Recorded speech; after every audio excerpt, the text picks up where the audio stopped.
a quien saludo, Ana Francis.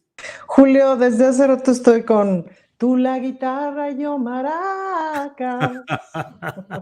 Entonces me pregunté, Julio, ¿cuántos años tienes? ¿Cuántos qué? ¿Cuántos años tienes? 66, ya soy viejito de una rodada muy antigua. Entonces no podríamos haber llevado serenata juntos cuando teníamos 16. Pero bueno, no. Si algún día quieres llevar, que llevemos serenata juntos, Julio, cuenta conmigo. Eso, muy bien. Ana Francis se refiere a un comentario que se hizo en Twitter donde alguien dijo que le encantaría vernos en una actuación musical, a Horacio, Ana Francis, a Fernando, y yo tocando las maracas. Y yo dije, en mis marcas para las maracas. Exacto. Estoy puesto, de la matraca a la maraca, a la marca, lo que sea. Pero bueno, Horacio Franco, buenas tardes. Hola, ¿qué tal? Estaría padre hacer un grupo así, ¿eh? Estaría genial. Imagínate. Estaría genial. Buenas tardes a todos, ¿cómo están? Querido pollito, querida pollita. Míralo, ahí está Fernando, ahora sí, de amarillo para que no haya... amarillo. Fernando, buenas tardes. Buenas tardes, pollitos del amor. El que de amarillo se viste, decía mi madre. Pues en su belleza es un buen día para vestirse de amarillo. Eres hermoso, pollito. Haces bien en vestirte de amarillo. Hola, Horacio, querido. Así nos podríamos llamar, Horacio, los pollitos musicales o algo así. Los pollitos del más allá. Los pollitos del más allá. O el papá y los tres pollitos, estaría bonito también. Eres el papá de los pollitos, Julio. Ya abuelito, pero bueno, sí. Qué bueno que están por aquí.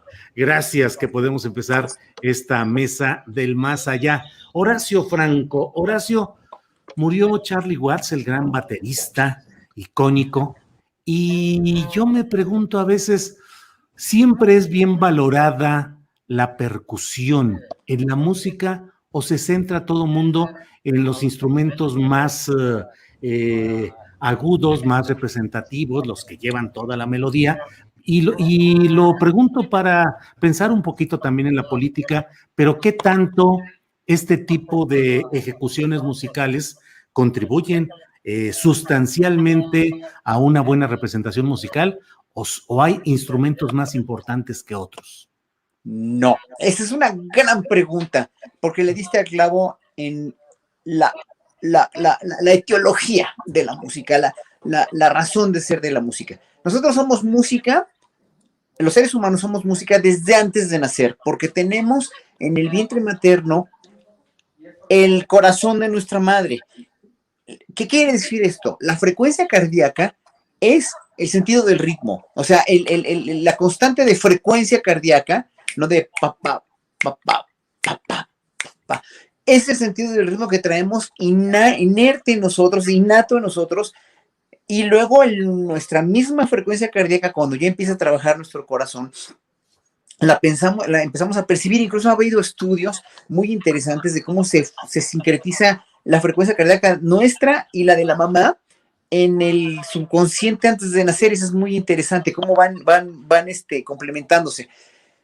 Al ser nosotros seres de frecuencia cardíaca, ya con el cerebro que tenemos, ya nacemos con el sentido del ritmo. Entonces el ritmo es lo más primitivo de nuestra esencia como seres vivos. Y a partir de ahí somos música ya desde antes de nacer. Entonces el sentido del ritmo, la música no podría existir sin el sentido del ritmo, que son precisamente las percusiones, los instrumentos de percusión, que son los más primitivos además, junto con la voz humana, ¿no? Con los cuales el ser humano empezó a hacer música desde el Paleolítico, desde que el hombre es hombre, empezaron a hacer música ya con esos implementos, pero centrándose en el ritmo. Por eso, por ejemplo, las músicas africanas, por ejemplo, lo más importante que han hecho a la contribución mundial es precisamente haber hecho música a partir del sentido del ritmo. Por eso los negros son tan rítmicos en ese sentido, porque tienen el sentido del ritmo muy, pero muy, muy bien asentado por la música que procuraron desde tiempos inmemoriales. Luego, la melodía viene después, pero no podría ser, incluso en la música clásica, que es obviamente música mucho más elaborada, ya con armonía, con melodía y con ritmo, no poder existir sin el sentido de ritmo, sin esa frecuencia cardíaca. El canto gregoriano, por ejemplo, es música de ritmo libre, sí, pero es música que tiene una unidad de ritmo, toda la música tiene ritmo. Entonces, la percusión, para sintetizar, es de lo más importante que hay, de lo más fundamental y de lo más humano, porque es un reflejo del corazón, finalmente, de la frecuencia cardíaca. Gracias, Horacio. Fernando Rivera Calderón, dos cosas. ¿Cuál es tu ritmo personal? ¿Cómo te sientes tú? ¿Cuál es el ritmo que más te mueve? Y segundo, en la música popular mexicana, ¿qué tanto privilegiamos, atendemos, reconocemos el valor de las percusiones? Bueno, ¿cuál es mi ritmo? Pues yo, el son del corazón, apelando a la poesía y a los ritmos que se dan en este país hermoso, lleno de diversidad rítmica. Yo creo que, como dice Horacio, pues el primer instrumento después de la voz que le es propia al ser humano es la percusión. Hay una escena muy divertida de la película El Cavernícola de Ringo Starr, que descubre la música justo pegándole en la cabeza a un señor. Dicen, oye, eso suena bien, a ver, pégale otra vez. Y ¡au! ¡Au! Y empieza a hacer un ritmo, ¿no? Así es. Creo que en México la percusión está en todo, incluso no en instrumentos percusivos necesariamente. Por ejemplo, el guapango, el son jarocho, las percusiones se dan a partir del rasgueo de las guitarras, de las jaranas, de las vihuelas, y es maravilloso porque hay unas rítmicas verdaderamente complejas, con armonías aparentemente muy simples, pero que Horacio no me dejará mentir que en el son y en el guapango, pues también entra la influencia europea de la música barroca, de estos desarrollos como que se van fractalizando y que puede ser una música interminable, como los buenos soneros que van improvisando, los guapangueros, los repentistas que tenemos en México, gente increíble. Entonces, sí creo que conecto mucho con los ritmos que se dan por acá, incluso los ritmos de la música, de la cumbia, la música tropical, que es maravillosa y que se abre, ¿no? Porque comenzó quizás por lo menos en América, pues con el son que venía de Cuba, la música negra, pero al llegar a Estados Unidos también, pues empezó a suceder la salsa, el jazz mezclado con el son, y cosas realmente increíbles. El mismo Charlie Watts, que como era viejito desde chiquito, creímos que nos iba a durar eternamente.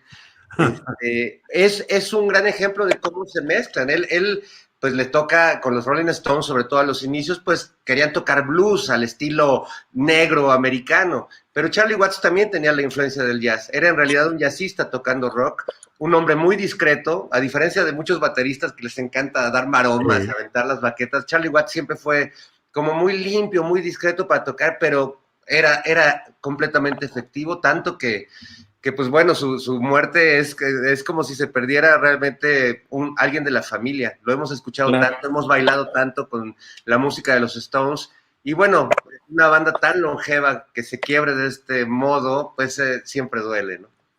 Gracias, Fernando. Ana Francis Moore, ¿cuál es tu ritmo por un lado y por otro? ¿Alguna vez pensaste en ser baterista? No, cero. Una vez me acerqué a una batería y dije, a ver, esto ha de estar de acá. Dije, no, ok, no. Pero, bueno, una vez varios años canté en una banda de rock, en mis años 20, era yo vocalista de una banda de chicas que nos llamábamos Etérea. ¿Etérea? Etérea. Luego busquen los videos en YouTube, son una monada, porque yo tengo pues carita de niña, pero pongo cara de peligrosa, entonces son de mucha ternura. Y bueno, ahí me divertí un montón. ¿Cuál es mi ritmo? Fíjate que yo llevo 23 años actuando con las mismas personas que tienen un ritmo, ¿cómo describiría yo los ritmos de mis socias? Nora Huerta va siempre ahora Fernando Rivera Calderón ya la estarás viendo en los sketches de Operación Mamut, pero Nora Huerta no te deja un segundo en silencio. Cecilia Sotres también es bastante aceleradita. Marisol tiene un muy buen ritmo, fíjate, ella difícilmente pierde el ritmo. Entonces, yo creo que yo me fui haciendo más bien hacia la pausa. A mí me gustan las pausas, a mí me gusta la lentitud y me gusta justamente el poder del silencio. Y y el poder de la pausa. No hay nada más disfrutable que estar en el escenario en silencio y que todo el mundo esté a la orilla de su butaca esperando a ver qué vas a decir, ¿no? Entonces yo me hice más como de ese asunto y en general eso, siento que soy como bastante serena dentro del rango del cabaret, ¿no? Es decir, yo soy cabaretera y en el cabaret el ritmo es de las de acá. Y hay una cosa que siempre me gustó mucho, por ejemplo, como directora de escena, que es el ritmo de la Ciudad de México. Es decir, si tú haces un espectáculo para la Ciudad de México, tiene un ritmo bien aceleradito y tienes que tener la conciencia de que la gente ve 7 pantallas al mismo tiempo en su vida cotidiana. Pero si vas a hacerlo en un lugar menos urbano, por ejemplo, puedes tomarte otro tiempo. En América Latina, por ejemplo, también depende del país, los ritmos son súper distintos para actuar. Y eso es muy bonito. Me parece que los ritmos son, pues sí, también son identitarios. Creo que México tiene muy buen ritmo, por ejemplo. No necesariamente tiene muy buena armonía, pero me parece, no muy buena educación armónica. Si tú pones a cantar a un grupo de gente, de pronto dices, ay, ojón, se les fue el tono. Pero el ritmo no se les sale, según No, yo, pero ahí sí dirán. Te lo voy a contradecir. Contradícemelo, por favor. A ver, mira, ¿cuál es el problema? Y fíjate, ahí voy a entrar en cosas muy detalladas de la colectividad, de mucha colectividad auditiva del pueblo de México. Cuando tú oyes en una fiesta las mañanitas y nadie pone realmente una tonalidad como para dar un liderazgo de orden, ¿no? Sea la gente que sea, ¿eh? Nadie sale verdaderamente eso de veras es una cosa garrafal que dices, híjole, ¿cómo podemos ser tan desentonados cuando somos musicalmente hablando los mexicanos? Lo puedo firmar con sangre y me corto uno si no es cierto. Somos muy talentosos, somos muy dotados musicalmente hablando los mexicanos, muy dotados rítmicamente, pero también melódicamente. ¿Cuál es el problema? Que tenemos una disparidad entre nuestras dotes rítmicas, como tú bien dices, y nuestras dotes melódicas. Pero cuando yo he cantado, porque yo he organizado las mañanitas en fiestas de amigos, o en fiestas de alumnos, o en fiestas de quien sea, yo empiezo a cantar, a ver, todos ahí. Estas son las mañanitas. Es que tienes que entender una cosa, Julia. Nosotros somos de ese tipo de personas que decimos, a ver, no, espérense, pausa en las mañanitas. Hay que entonarnos, por favor, porque uno no va a hacer, no se va a hacer cualquier cosa. Oye, y salen bien bonitas, porque están poniendo atención. Cuando no ponen atención en algo que no les corresponde o que les vale madres, literal, somos muy desentonados, somos muy desencajados, somos muy distraídos, pero cuando están poniendo atención en algo que de veras oyen y siguen. ¿Por qué? Porque así pasa también en los cantos colectivos, y hay coros comunitarios de mucha calidad, gente que no sabe música, que no lee música, y una muestra yo también después, ya lo vemos en coros de niños cantores, o las bandas ya cuando empiezan a tocar instrumentos de Oaxaca, por ejemplo. O sea, es que los mexicanos somos enormemente talentosos para la música. Yo ahí quiero aportar algo porque me fascina la analogía de Ana Francis de que México tiene un gran ritmo, pero nos falla la armonía y creo que hay una profundidad en eso hermosa que tiene que ver justo con la música. Pero hay un fenómeno muy raro que yo un día le pude preguntar a Charly García, el gran compositor y músico argentino, que él tiene una cualidad que se llama oído absoluto, que él puede distinguir, como Horacio, puedes distinguir una nota, en qué nota está hablando el conductor de televisión o en qué nota sonó el claxon. Es una cualidad maravillosa.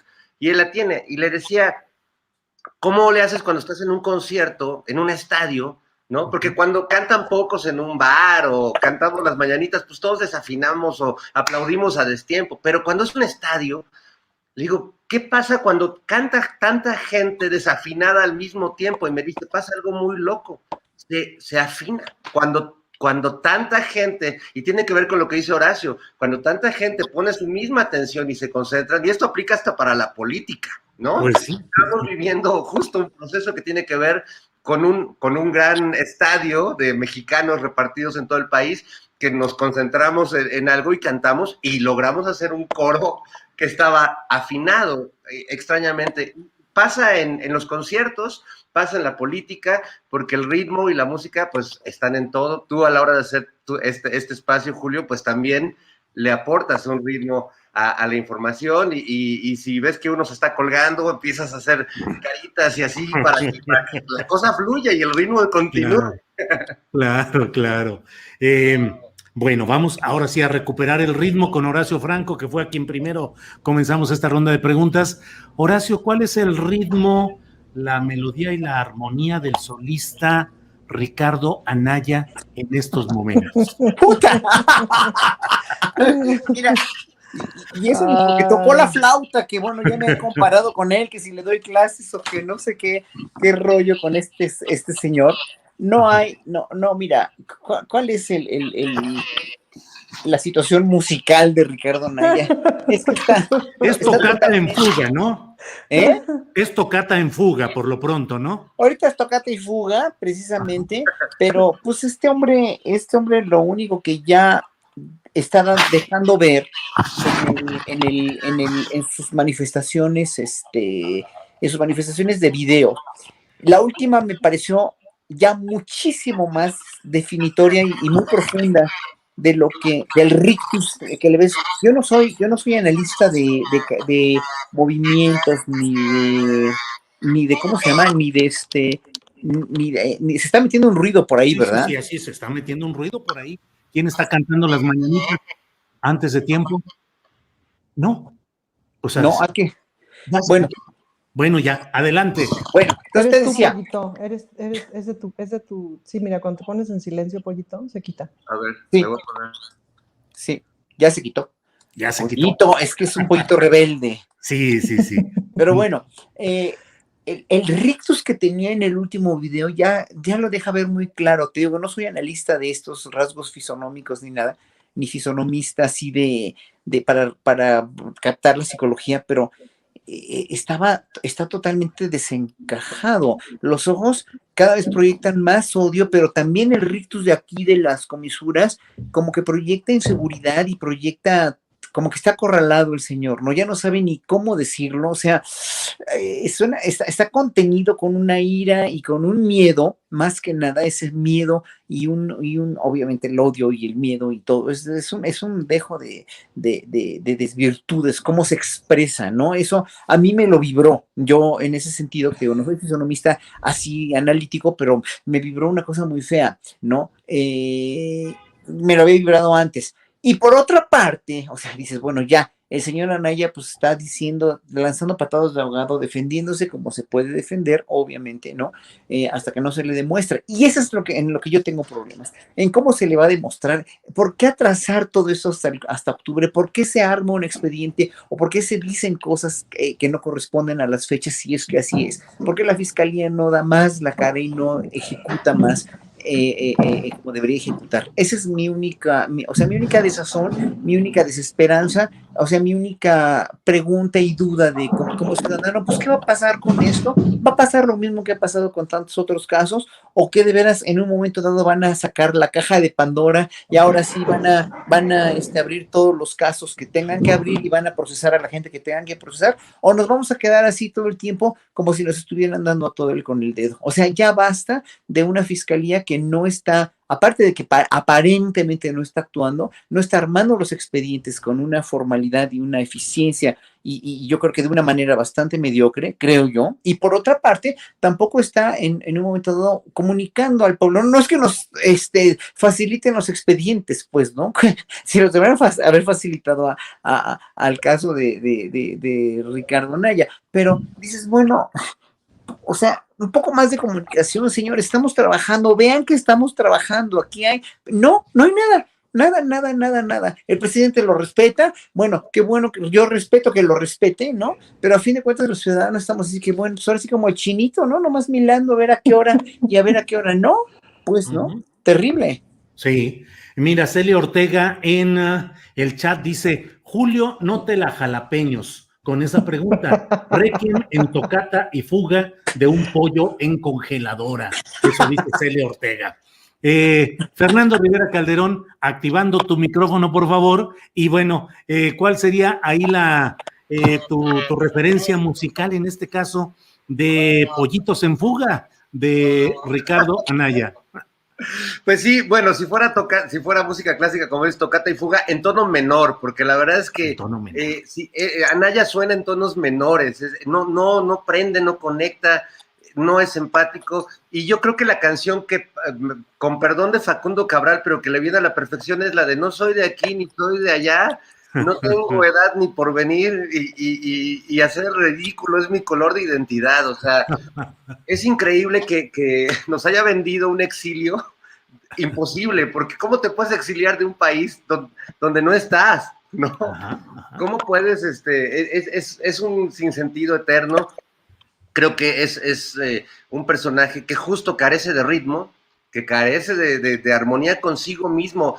Ahora que él se dice que es incómodo para el presidente y que no duerme el presidente porque está pensando en Anaya, yo digo, en realidad Anaya se nota que es una persona, olvidémonos del político, muy incómoda para sí mismo, como que no se halla, y nos ha permitido ver su incomodidad, porque lo hemos visto tocando la flauta, tratando de caernos bien, luego cambió de instrumento porque dijo, creo que la flauta no es empática, voy a tocar la batería. Nunca se preguntó, ¿será que toco horrible? No, eso no pasa por su cabeza, como no pasa por su cabeza, ¿será que soy un corrupto? ¿Será que no soy empático con la gente? ¿Será que no puedo ser presidente de este país porque no tengo la altura ni la capacidad, ni me interesa en el fondo serlo? Entonces lo hemos visto que tocó la flauta, luego tocó la batería, luego se retrató con el niño Yoahu y cantó con él porque dijo, a ver si se me pega tantito del encanto del niño.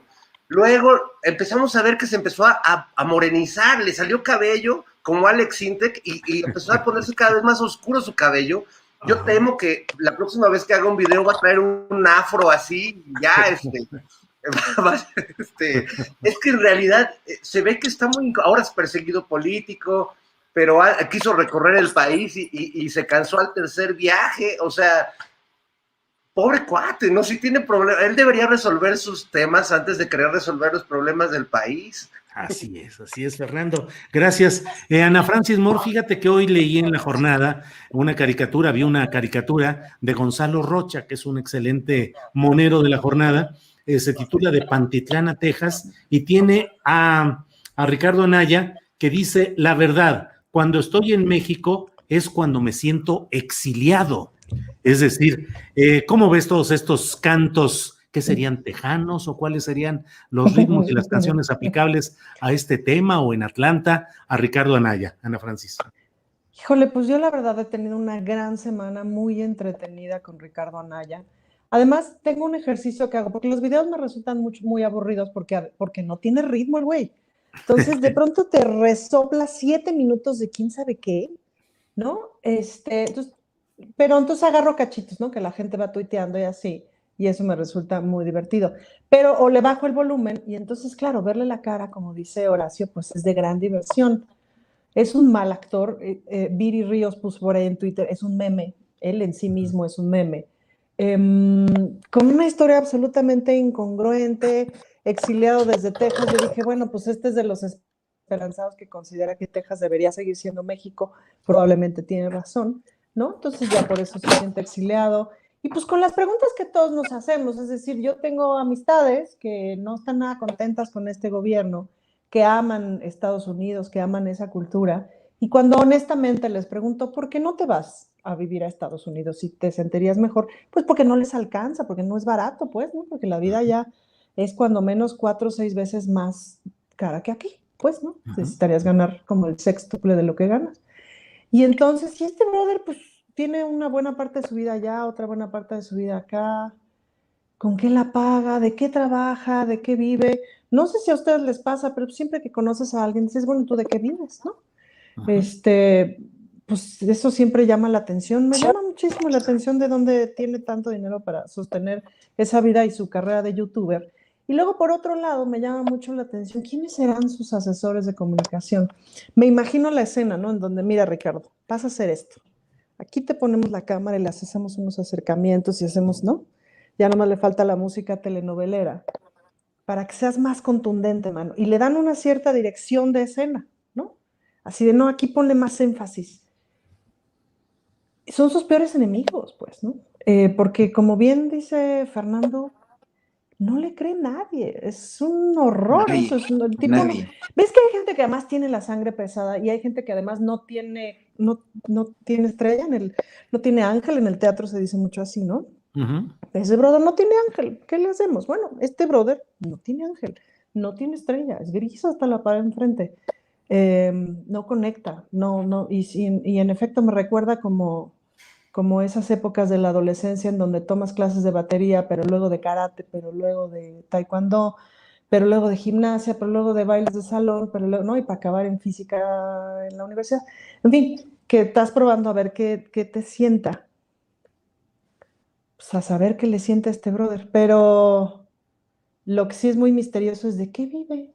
No vive mal No, no y vive mal, seguramente vive de nuestros impuestos del seguramente. pasado. Así es. Y eso sí enchila. Eso sí enchila. Bueno, Ana Francis, gracias. Vamos, se salió. Oye, Horacio ya regresó. ya Ya llegué. está. Oye, estaba leyendo un chat de una persona aquí, Salvo Montalbano, que siempre escribe, dice que Anaya es nuestro mémesis. Está bueno eso. Nuestro meme, sí. Está bueno. Horacio, se consolida la música tropical en los altos niveles del gobierno mexicano con la llegada desde Tabasco de Adán Augusto López Hernández, con un nombre muy, muy significativo, Adán Augusto, y bueno, llega y consolida pues la música tropical, tabasqueño el presidente, tabasqueño el secretario de Gobernación, y la secretaria que estaba ahí, en esa casona de ritmos y de origen porfiriano, el Palacio de Cobián, pasa o brinca ahora al Senado, donde hasta ahora lo que ha rifado es la redoba zacatecana o el ritmo grupero zacatecano. ¿Cómo ves esos movimientos, Horacio? Bueno, yo lo veo positivo en el sentido de que Olga Sánchez Cordero no es política, ella es una jurisprudente, ella es una legisladora, es una magistrada, es abogada, conoce muy bien de leyes, pero la cuestión del gobierno, de la gobernabilidad no tiene que ver con lo que ella hizo, ¿no? Estaba en un papel muy opaco, siento yo, para todas sus grandes capacidades, ¿no? Hubo muy poca comunicación también, o sea, la cuestión de gobernación pasó a ser una suerte de derechos humanos en vez de un ministerio del interior, ¿no? Obviamente con todo lo que la responsabilización a Alejandro Encinas, que pensábamos todos que en un momento dado él podía ser el siguiente secretario de Gobernación, pero Alejandro Encinas es más una persona de derechos humanos. Gobernación requiere mucho más. Gobernación requiere un político estadista casi de la misma magnitud que un presidente, porque es el secretario del Interior y como que se fue diluyendo con ella, ¿no? Y en un momento dado, me parece bien que entre al quite otro político, no sé cuáles sean, o sea, digo yo, lo único que me asombró es que es unos meses más es de mi edad, o sea, dije yo, híjole, pues qué tanto ha trabajado que se ve más viejo que yo, entonces, ojalá No, que, Horacio, espérate, Horacio. Tú te ves espectacularmente joven por tus 3 horitas de gimnasio diario, brother. de comer bien, de comer y dormir bien, De pero yo creo comer y que dormir. mucha gente se da muy mala vida. Entonces, por ejemplo, Julio también es un ejemplo muy a seguir porque a sus 66 años se ve espléndido también, está enterito y además el pelazo así como de comercial de shampoo, pues está cabrón el Julio. Es la sangre indígena predominante. El buen pelo y el buen diente, como decían. Así Entonces, es. ¿no? Entonces, bueno, yo lo veo bien, espero que el gobernador Adán eh, haga un buen papel en la Secretaría de Gobernación, ojalá que se politice más el sino de la Secretaría de Gobernación para hacer una Secretaría de verdaderamente como Ministerio de Estado, ¿no? Como una cuestión así. Y de hablar de presidenciables ahorita, porque ya lo presidenciaron también, como Rocío Nale, como Tatiana Cloutier y como obviamente Marcelo Ebrard y Claudia Sheinbaum, a mí eso me enferma, y le voy a decir, me enferma, aunque venga del presidente, me enferma, porque todo, o sea, es como si el presidente fuera un presidente ya fuera desechable, como los celulares o como las computadoras, ¿no? Y ya como mucha gente, como muchos millennials consideran, o ya muchos de esta generación X, consideran a los amores también como desechables, las personas somos desechables. Pues no, señores, le faltan 3 años al presidente, o poquito menos de 3 años, ¿no? O más de 3 años, pero estamos a la mitad de un sexenio como para decir quién va y aparte echarse mierda, pues, ¿no? O sea, tratar de dilucidar que se están echando mierda a Ebrard contra Sheinbaum. No, espérense, déjenos en paz, déjenos trabajar en paz. Están haciendo un muy buen papel, Sheinbaum y Ebrard, como para decir, ya, o sea, si fuera en el sexenio de Peña Nieto, yo a los 3 días de que Peña Nieto se sentó en la silla presidencial, yo ya quería que hubiera un presidenciable, o sea, a los 3 días, pero con este hombre, con Andrés Manuel, que está transformando la nación, que está demostrando, como lo hizo hoy, que es un demócrata, que es un estadista, que es un ciudadano presidente, porque hoy demostró que es un ciudadano que no empezó a abusar de su poder para poder entrar a la mañanera. Entonces, espérense tantito, hay que ser pacientes, hay que tener en cuenta quiénes están trabajando muy bien. Sheinbaum está trabajando muy bien, Ebrard está trabajando muy bien, esperemos que Adán Augusto esté trabajando bien, también trabaje bien, que Tatiana Cloutier está trabajando bien, espérense tantito, hay que tener un poco más de paciencia y no hacer de esto una presidencia desechable, porque entonces son muy malos augurios, no nada más para nosotros como pueblo, sino para el mismo presidente. Bien, gracias, Horacio. Fernando Rivera Calderón, ¿qué opinas de estos nuevos ritmos consolidados en la gobernabilidad del país, ahora con otro ritmo tropical proveniente de Tabasco y a la vez lo que sucede con Olga Sánchez, que pasa a los dominios hasta ahora preservados, pero quién sabe por cuánto tiempo, del zacatecano Ricardo Monreal? Pues veo el ritmo de una historia bíblica, Julio, porque pienso que el Señor decidió poner a Adán, sacarse a Adán ahora sí que de la costilla de su Eva, y mandó a Eva a echarse la manzana envenenada al Congreso, que se llama Ricardo Monreal. Entonces veo ahí una pequeña torcedura de la historia tradicional, pero veo a un Adán, veo a una Eva y veo a un señor moviendo los hilos para tratar de acomodar las cosas en este paraíso demasiado terrenal en el que estamos, ¿no? Yo veo con buenos ojos este cambio porque tampoco comparto la opinión de la machocracia opinadora de este país, incluidos muchos moneros que solía respetar, que dibujaron siempre a Olga como un florero, ¿no? Creo que hubo ahí un mal entendimiento de lo que debe ser un secretario de Gobernación. Estábamos tan acostumbrados a la prepotencia de personajes como Murillo Karam o gente así, ¿no? Machorrones que tenían que salir y decir y todo el tiempo estar presumiendo sus glorias y sus triunfos que no eran. Y yo creo que el mejor secretario de Gobernación es aquel cuyo trabajo no se nota, cuya mano no se ve. Es como el gran productor de un espectáculo en el que si todo va saliendo, pues de algún modo es que el trabajo está funcionando. Y mantener la gobernabilidad en este país no es fácil. Hemos vivido momentos como en el sexenio de Felipe Calderón, que él mismo lo reconocía, no tenía gobernabilidad sobre el país, había estados a donde no se podía parar, igual que Peña Nieto, y bueno, yo veo que el presidente se mueve por todo el país y se mueve como lo vimos hoy en la mañana, pues exponiéndose a cualquier circunstancia, ¿no?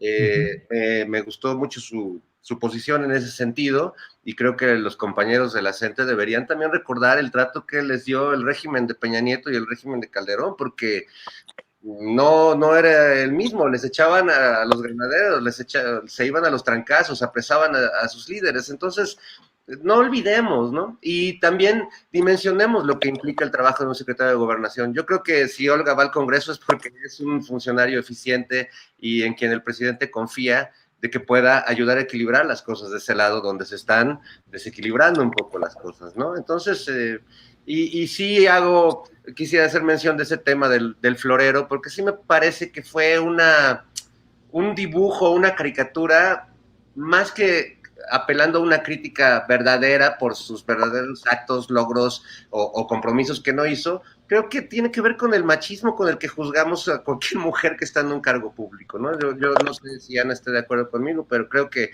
hay ahí un sesgo tremendo de que haya sido una mujer, y por eso también fue muy importante que fuera la primera secretaria de Gobernación de la 4T. Gracias, Fernando Rivera Calderón. Ana Francis Moore, pues ya nos dio, Fernando, materia para hacer una obra de teatro político, ya nos dio todo, Adán sacado de la Eva de gobernación, el paraíso terreno o terregoso, en fin, ¿cómo ves todas estas historias en los personajes concretos? Adán de Tabasco a gobernación y la Eva Sánchez Cordero de gobernación al Senado, donde estaría el presunto villano de esta telenovela o radionovela, que sería Ricardo Monreal. Pues ¿Cómo la, ves, la manzana que ya no sabe si es manzana o es o es serpiente, ¿no? Sin duda. A ver, creo que la novela que está por escribirse, y ojalá Olga Sánchez Cordero algún día la escriba cuando acabe este sexenio, es la cantidad de cosas y de circunstancias que se activó en 3 años. ¿Estoy o no estoy? ¿Sí estoy? Sí, estás. Sí.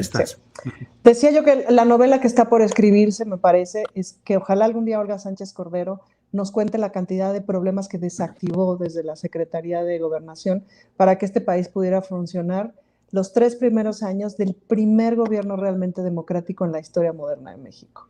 Porque esa es una chamba de ahí te encargo. Como dice el Pollito, el presidente se paseó por todo México y todo México fue paseable en ese sentido. Y cuando digo paseo, entiéndanme a qué me refiero.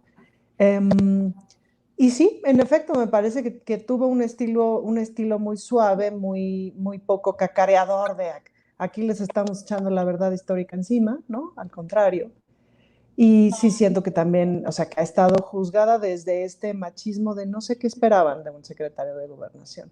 Y en ese sentido, claro, es clave su presencia en el Senado para poner cierto orden y me parece que son 3 años en los que el presidente tiene que estar rodeado de su gente de más confianza, pues, ¿no?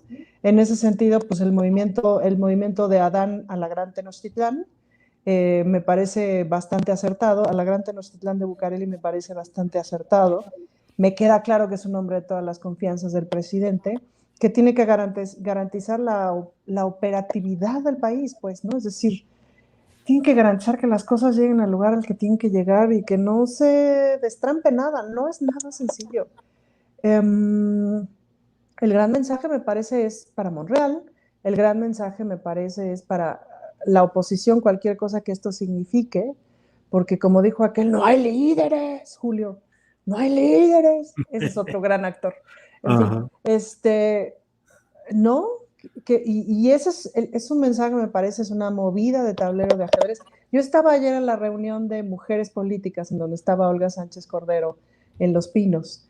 Era una gran reunión, tengo unas oradoras de locura, así que decías, no puede ser aquí, perdonando la expresión, aquí la más pendeja te arma una tele a colores, ¿no? Sí, políticas de todo el país, etcétera, etcétera, ¿no?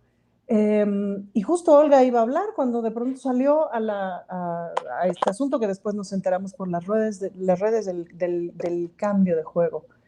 Entonces sí me parece que son momentos claves vamos a ver 3 años en donde el presidente tiene que tener todo un equipo de confianza para poder seguir avanzando. Cambia el Congreso Federal, o sea, cambia la Cámara de Diputados, que eso es importante, pues, ¿no? En donde sin duda que cambia la proporción, y eso también es importante de tomar en cuenta, pues, ¿no? Nuevos obstáculos para los siguientes 3 años, que son distintos a los anteriores de estos 3, pero sumando lo aprendido en estos 3 años. Gracias, Ana Francis. Horacio Franco, no sé qué opines y cuáles sean tus preferidas, si es que te gusta la canción de protesta, aquella canción latinoamericana y todo el canto popular y canto de protesta, pero hoy tuvimos una expresión en silencio porque el presidente de México se declaró en protesta y se quedó en su camioneta, no salió y dijo que era una protesta y luego comentó como que ya le hacía falta también hacer algún tipo de protesta de este tipo. ¿Canción de protesta, Horacio Franco? Y no, pues es una canción de protesta, pero con un dejo muy, muy, muy musical, muy profundo, como de trova cubana, ¿no? Con una música muy compleja, ¿no? A mí la música de protesta, la música para mí la mejor música latinoamericana es la trova cubana y sobre todo pues, la de los 80s, 90s, bueno, hasta la actualidad. Son muy buenos músicos, son extraordinarios compositores, pero lo de hoy de López Obrador fue algo así. A ver, imaginémonos qué hubiera pasado si hubiera llamado al secretario de la Defensa a su lado. Sí. Imaginémonos qué hubiera pasado si hubiera llamado al ejército a desbloquear la entrada. Imaginémonos qué hubiera pasado si no sé, si hubiera reprimido o si hubiera habido de veras golpes y madrazos con la gente que estaba ahí.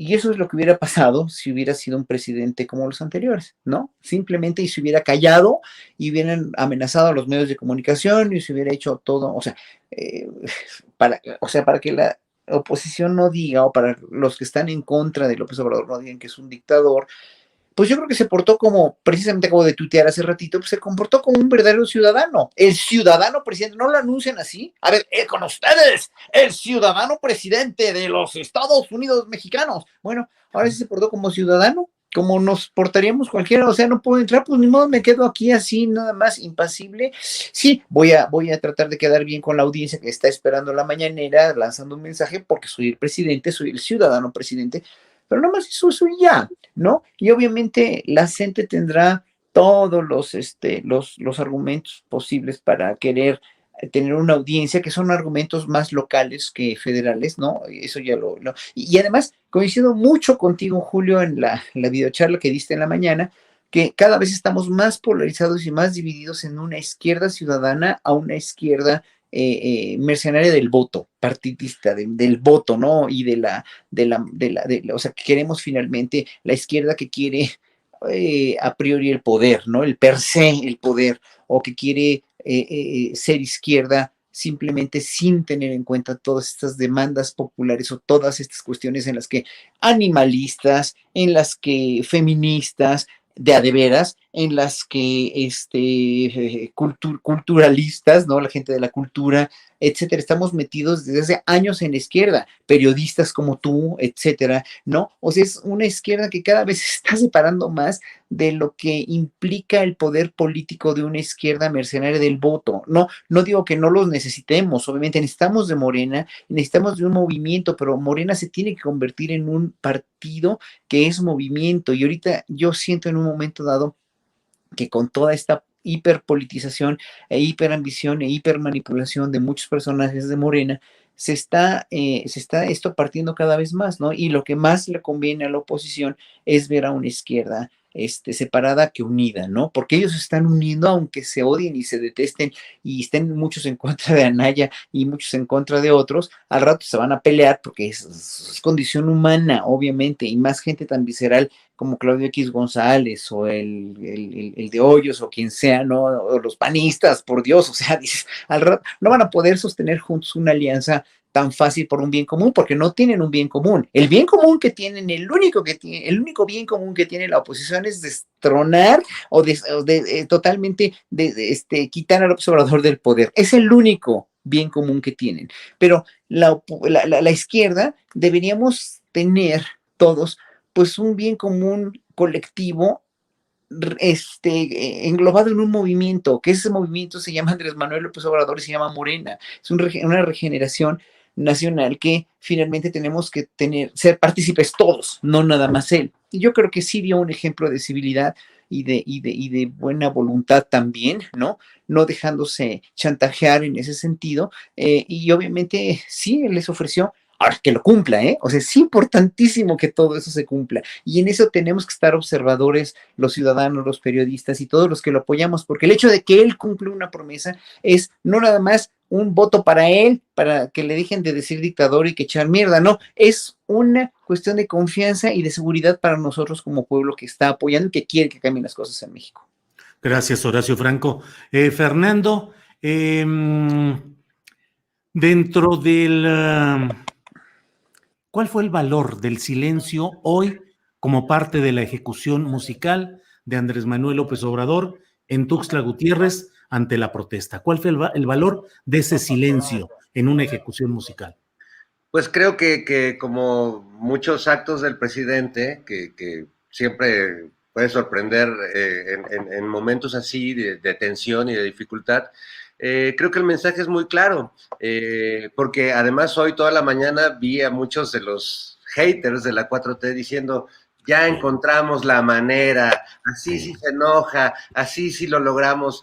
Ok, celebrando una retención ilegal, ojalá se dieran cuenta de lo que están diciendo, pero yo creo que el mensaje del presidente es, quizás pueden detener a Andrés Manuel López Obrador, ¿no? Pueden retener a la persona, pero al presidente de la República no lo van a detener, no lo van a amedrentar, no lo van a secuestrar.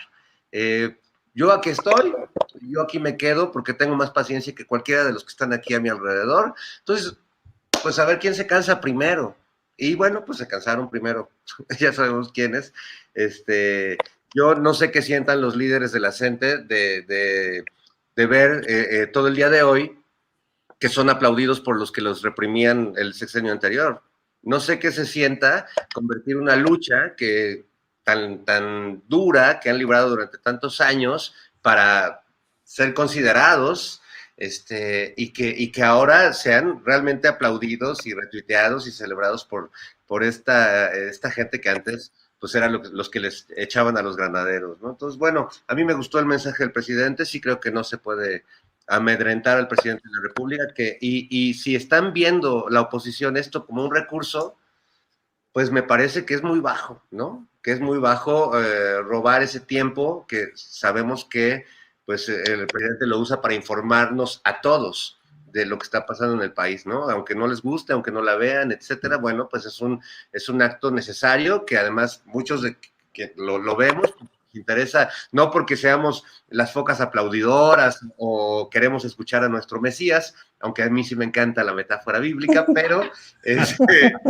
porque queremos tener esa otra referencia informativa que sí aporta la mañanera, a pesar de algunos momentos complicados en ese sentido, pero sí aporta, es una fuente informativa que contrasta con todos los noticieros que vemos o con una buena parte de los noticieros que vemos a lo largo del día. Bien, gracias, Fernando. Ana Francis, estoy ayudándome de Wikileaks, perdón, de Wikipedia, y dice contrapunto. El contrapunto es una técnica de improvisación y composición musical que evalúa la relación existente entre dos o más voces independientes, polifonía, con la finalidad de obtener cierto equilibrio armónico. ¿Cómo establecer ese contrapunto y ese equilibrio armónico entre una presidencia de México llegada por la vía de una fuerza electoral y partidista y la izquierda social que se está manifestando en muchos aspectos que ya hemos hablado, en lo ambientalista, en el feminismo, pero también en una fuerza que hasta ahora ha estado cargada a la izquierda más que a la derecha, que ha sido el movimiento de resistencia magisterial del CENTE? ¿Cómo encontrar las maneras de equilibrar esto, o una de las partes de esta composición está equivocándose y tocando una partitura errónea? Fíjate que hace muchísimos años, en una de los plantones que hizo el CENTE, la sección 22 en el Zócalo de la Ciudad de México, venía yo saliendo del Centro Cultural España de ensayo, venía yo saliendo en bicicleta, estaban los maestros en plantón, pasé por el plantón y de pronto me chiflaron. Entonces me detuve y volteé y les dije, compañeros, no. Bienvenidos a la ciudad, qué bueno que están aquí en el plantón, todo bien, pero eso es acoso. Y en mi ciudad ya los puedo llevar a la cárcel. Entonces, no manchen. A mí me educaron maestros de escuela pública y no son eso. Entonces, porfa, no. Claro, se quedaron súper sorprendidos. Era a plena luz del día, me sentía yo segura para poder hacer mi acto performático, ¿no? Y me seguí, y punto. Entonces, los movimientos sociales tienen muchísimas contradicciones y no son limpios e impecables, punto. Entonces, creo que lo que yo rescato profundamente de lo de esta mañana, amén de lo que han dicho mis compañeros, es justamente esta respuesta del presidente de decir, ¿qué onda con los maestros? De veras yo me merezco este trato, ¿no? O sea, que hablen los maestros de la sección 22. Sabemos que muchos de los movimientos sociales, o todos los movimientos sociales, tienen pedazos muy cooptados por distintas, ¿cómo se dice?, facciones, poderes fácticos, etcétera, intereses nada transparentes y tal. La única manera de recuperar esos movimientos es que la gente de adentro de los movimientos diga, a ver, ¿esto es un movimiento o le estamos sirviendo a quién? ¿O quién nos está pagando la quincena? Entonces, dudo mucho que el grueso del movimiento de la coordinadora sea un movimiento corrupto al servicio de la derecha, pero no dudo nada que haya intereses ahí corruptos porque lo sabemos, pues, ¿no? Sí. Entonces, pues ahora sí que como pasó con el sindicato de General Motors, ojalá agarren su movimiento. Y si su movimiento de izquierda legítimo significa no dejar pasar al presidente a una mañanera en protesta de algo, pues eso significa, y todo bien. Pero si eso está empujado por intereses oscuros, pues habría que verlo. La respuesta a la no represión, de no guardias presidenciales, etcétera, etcétera, son años luz de distancia de donde venimos. Este es un presidente a años luz de distancia de donde venimos y eso me parece como súper positivo. Pero de la misma manera, por ejemplo, ayer justamente en esta reunión de pura chingueta que te comentaba, una de las cosas que dijo la doctora Sheinbaum fue, voy a parafrasearla, obvio, como que dentro de los feminismos y de los movimientos de mujeres tenemos que hacer un cuestionamiento serio al modelo económico. Es decir, sí tiene que estar la guía de los derechos humanos, sí tiene que estar, por supuesto, la guía de los derechos sexuales y reproductivos, que ha sido el instrumento principal por medio del cual a las mujeres nos han oprimido y tal, pero sí tenemos que tener un cuestionamiento al modelo económico, pues, ¿no? Y eso es un otro planteamiento feminista, es un otro planteamiento que hay que sumar al feminismo sí o sí, y no cae bien, pues es un planteamiento revolucionario, pues, ¿no? ¿A qué me refiero con que no cae bien? A que implica una otra reflexión, implica una autocrítica hacia los movimientos feministas, implica una autocrítica hacia los financiamientos internacionales, implica un montón de reflexiones que no son cómodas. Entonces, bueno, pues hay una reflexión sindical nada cómoda, sindical y de movimientos de izquierda nada cómoda, que me parece que hay que hacer, pero bueno, toca, ¿no? Es decir, 2018, vamos todos en bola, como sea, ok, ahora, ¿quiénes somos tantas partes de este gran movimiento nacional y cómo empezamos a hacer estas preguntas nada cómodas, ¿no? Gracias, Ana Francis. Bueno, pues estamos llegando a la gustada sección de los postrecitos en los cuales cada quien puede hacer invitación, reflexión, lo que sea, e invito a quienes nos están escuchando porque después de esta mesa del más allá vamos a tener una entrevista muy agradable ya de fin de semana y de viernesito con el ingeniero Taurino Galván, que cumple 30 años suministrando comida huasteca en San Luis Potosí en la Fonda Huasteca. Entonces vamos a platicar de bocoles, de enchiladas huastecas, de zacahuil, de todo. Así es que terminando esta mesa, hablaremos de comida huasteca. Entonces, bueno, Horacio, el postrecito, lo que tú quieras hacer de invitación, reflexión, lo que tú desees, por favor, Horacio. Híjole, es que hay muchas reflexiones que quisiera hacer, pero bueno, quiero invitar a que lean el artículo que publiqué ayer antier en El Soberano sobre la función de un agregado cultural, porque es para mí muy importante que la gente sepa, porque a raíz de lo de la agregaduría cultural, con la propuesta de Brenda Lozano, la renuncia de Márquez, etcétera, se armó así como que toda una discusión en el público mexicano, ¿no? En los ciudadanos, sobre si es o no necesario tener un agregado cultural, para qué sirven, etcétera, etcétera. Léanlo, en El Soberano ahí escribí todas las funciones y qué es lo que tiene que hacer un agregado cultural y cuál es el perfil en realidad que se necesita para un agregado cultural. Y otra, pues bueno, otra reflexión final sobre, pues mira, ya abordamos realmente casi todo, ¿no? Necesitaremos abordar un poco más la próxima vez, si te pido, sobre las derechas y todo lo que implica, ¿no? Y para nosotros los ciudadanos de izquierda, lo que implica o el peligro que implica o cómo contrarrestar precisamente esos peligros que implican un posible encumbramiento de las derechas a nivel mundial, que yo creo que es muy peligroso y es muy, y está a la vuelta de la esquina también, ¿no? Para manipular a la población, etcétera. ¿Cómo podemos evitar eso? Otra, pues el regreso a clases, el mentado regreso a clases y las condiciones y las cuestiones sobre la pandemia y los chismes que se arman y las noticias falsas sobre esto. O sea, hay mucho de qué hablar, pero pues yo creo que obviamente ahí tú con tu noticiero cada día y con las mesas tan interesantes que las veo siempre, tienen a bien pues discutir todo lo que se esté dando, ¿no? Pues yo por mi parte no me queda nada más que dar las gracias,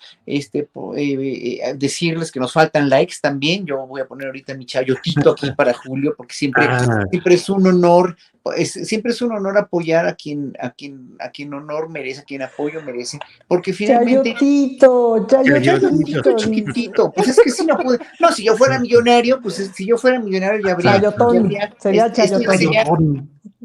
Exacto, ¿no? Si yo fuera millonario, pues ayudaría más, pero bueno, digo, en ese sentido todos tenemos que ayudar a los medios independientes con esa responsabilización que tienes tú de las noticias, con esa valentía, con ese carácter tan férreo y tan realmente incólume durante años. Yo creo que ha sido una persona, un personaje en verdad que ha puesto el ejemplo y que por supuesto que ha lanzado a medios y líneas editoriales como la de La Octava, que sigue siendo tan respetuosa, ¿no? Y que ha influido mucho en el periodismo mexicano. Pues me despido ya nada más para que no sé qué más tratar, pero bueno, pues muchas gracias por esta oportunidad y pues ya hasta la próxima. El postrecito ahora fue para mí. Muchas gracias por este postrecito. Horacio, muchas gracias por tus palabras. Fernando Rivera Calderón, el postrecito, lo que tú desees agregar, por favor, a esta mesa.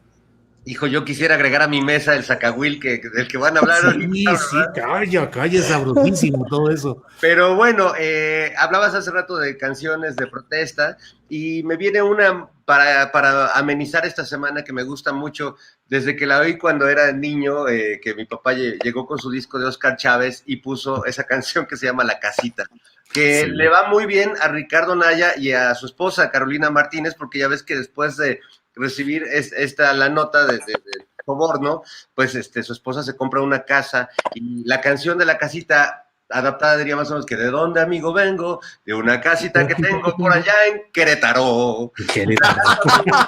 Una casa muy bonita con jardines y alberquita, aunque ahí ya no vivo yo.